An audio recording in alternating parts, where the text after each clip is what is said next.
Good evening, class 6 students. Open your book of English grammar. We have completed section C, 4 chapters.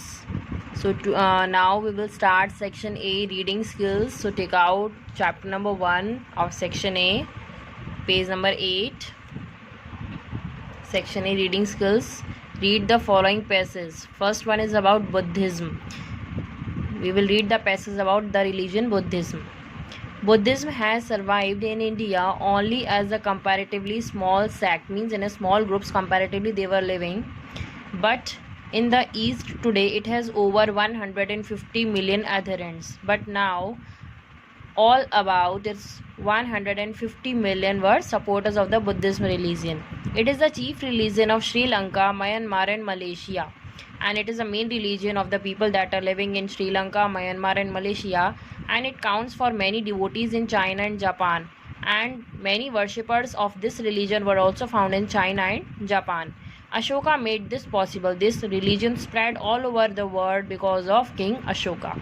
Before Ashoka, Gautam's teachings had not spread beyond the Indian peninsula.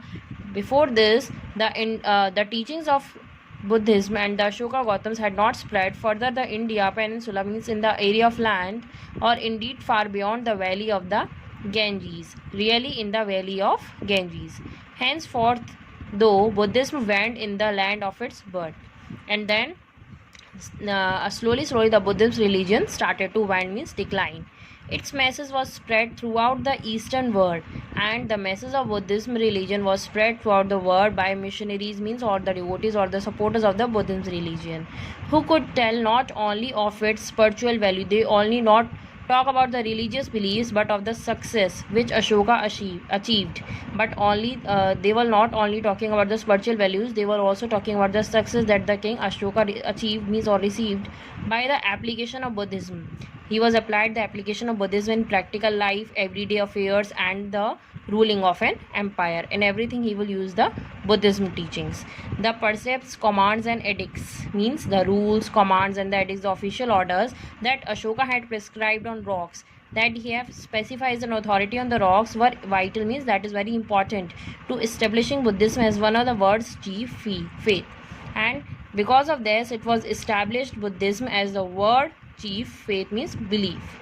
So many people were believed in the religion of Buddhism. So this is all about a small passage of Buddhism.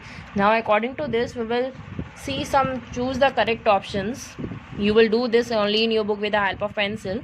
Ashoka is responsible for what thing Ashoka is responsible?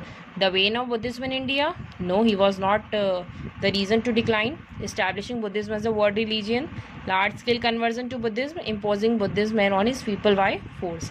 He was establishing first Buddhism as a world religion and then large scale conversion to Buddhism. Okay, so this one is right. Ashoka's reign was marked by, means Ashoka's rule was marked by violence? No. Chaotic insanity, means he created confusions? No. Autocratic force by power? No. And adherence to Buddhism beliefs, he was an attachment to the Buddhism beliefs, that means D option is right. Take here. Then the word wane here means decline, spread, wax or destroy. It means decline. Next, Buddhism became world's chief faith through Ashoka's conquest of the world, travels through the world, books and arts, edicts and precepts on rocks. Because of the edicts and precepts on rocks, D option is right. The synonym for the word vital is supportive, essential, insignificant or additional. The synonym for the word vital is essential.